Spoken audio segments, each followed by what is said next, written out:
Por que Grace é caçada novamente? Porque os convidados do casamento de Grace pulam no fosso. Quem é Libal?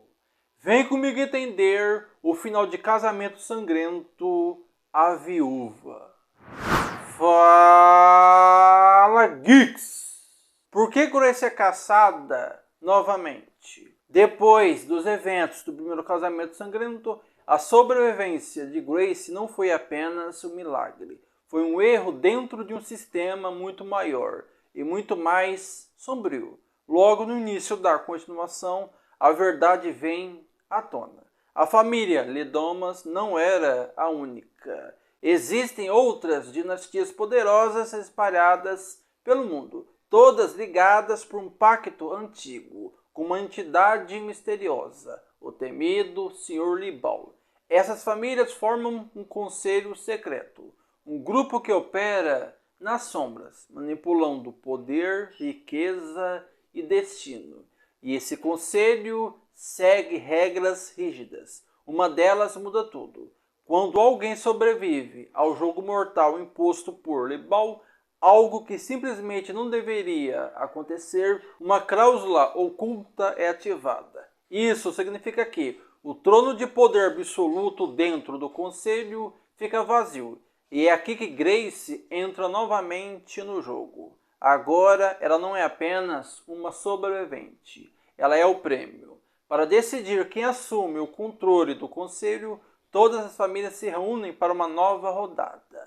O objetivo? Capturar Grace e terminar o que foi interrompido.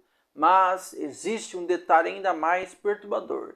Se ela sobreviver mais uma vez, o poder supremo será dela. E claro, nem todos estão dispostos a deixar isso acontecer.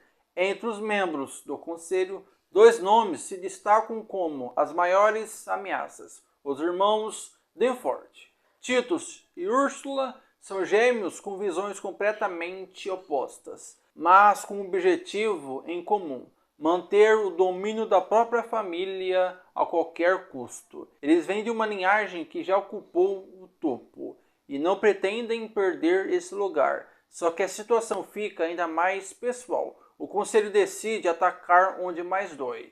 Eles sequestram Fate, a irmã de Grace, alguém com quem ela não tem contato há anos, mas que agora se torna peça-chave nesse jogo cruel. Por que Grace decidiu se casar com Titus?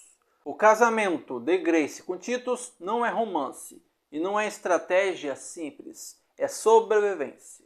Tudo começa quando Titus coloca Grace contra a parede, sem saída, sem tempo, e com a vida de Fate por um fio.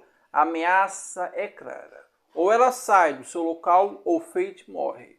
Mas Grace não é mais a mesma. Ela conhece as regras. E mais importante, ela sabe como quebrá-las. Existe uma brecha no pacto de Libal, uma cláusula esquecida, quase como uma falha no sistema. Se ela casar com um membro da família, o jogo termina de imediato. Anteriormente, quando Wang Shengxing propôs que Grace casasse com seu filho, ela recusou porque não tinha um motivo. E agora ela tem.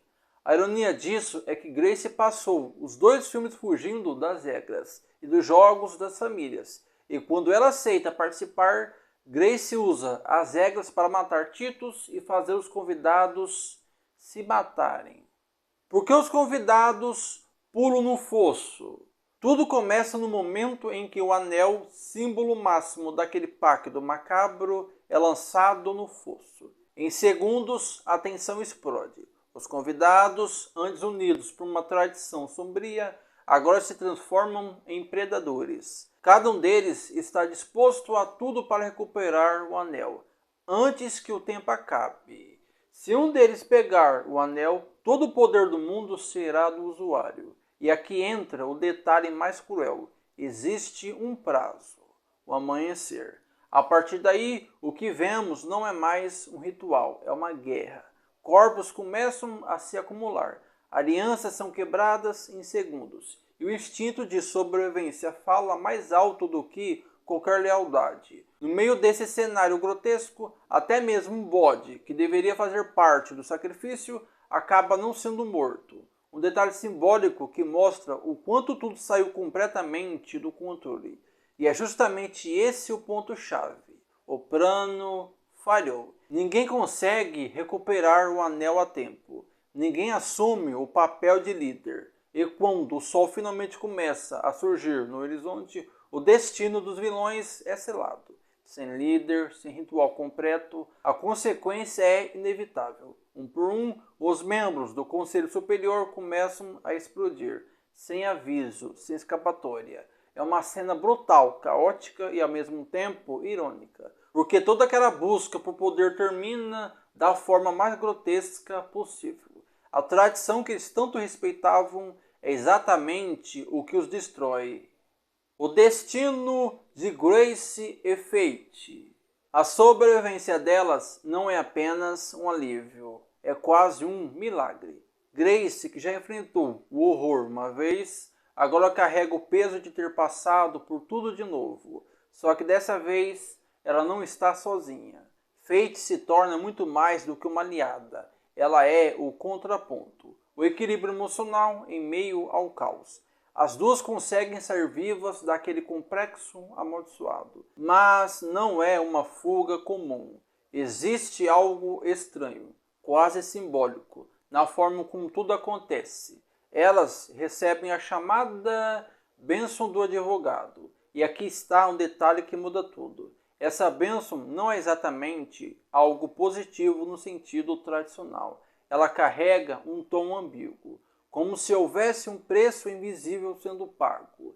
É como se Grace e Fate não estivessem apenas escapando, mas sendo liberadas por algum motivo maior. Então vem a cena final. As duas caminham lado a lado, deixando para trás tudo o que aconteceu. O cenário é silencioso, quase surreal. O sol começa a nascer, iluminando o caminho à frente, como se simbolizasse um novo começo.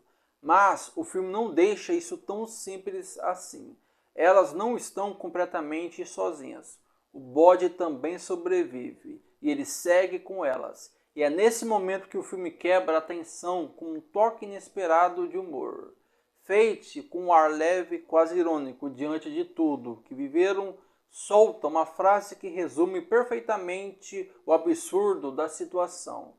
Grace acaba de bater o recorde de casamentos em uma única semana. É engraçado, mas também é trágico, porque por trás da piada existe uma realidade brutal. Cada casamento representou dor, morte e sobrevivência. E talvez esse seja o verdadeiro significado do final. Grace não saiu ilesa, nem física nem emocionalmente. Ela sobreviveu, mas agora carrega algo que não pode ser simplesmente deixado para trás. O passado ainda está ali. E o futuro? Bom, o filme deixa em aberto. Quem é Libal? Se você reorganizar as letras do nome Libal, ele revela algo muito mais sombrio. Libal é um anagrama de Belial, e aqui é onde tudo fica perturbador. Belial não é apenas um nome qualquer. Ele é uma figura antiga, associada ao próprio diabo, uma entidade ligada à corrupção, ao caos e à ausência total de moralidade.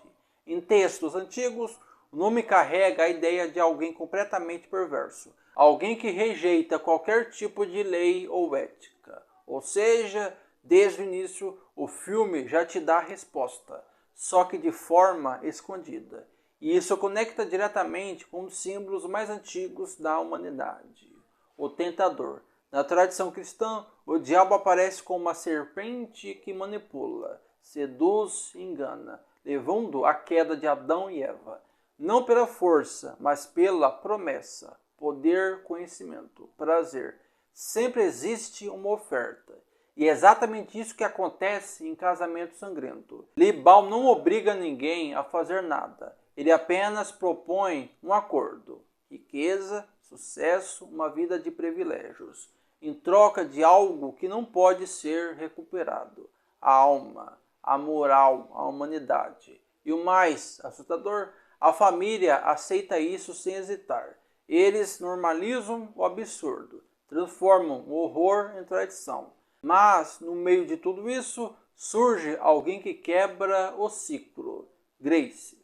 Grace representa algo raro no terror moderno. Existência moral. Enquanto todos ao redor cedem à tentação, ela faz o oposto. Ela recusa, ela luta, ela sobrevive. E é exatamente por isso que ela se destaca como uma das grandes final girls do cinema recente. Agora comenta, o que você achou de Casamento Sangrento à Viúva? É o melhor que o primeiro? Comente. Se inscreva no canal para não perder nenhum lançamento do cinema aqui no canal. Muito obrigado. Até o próximo vídeo. Fui!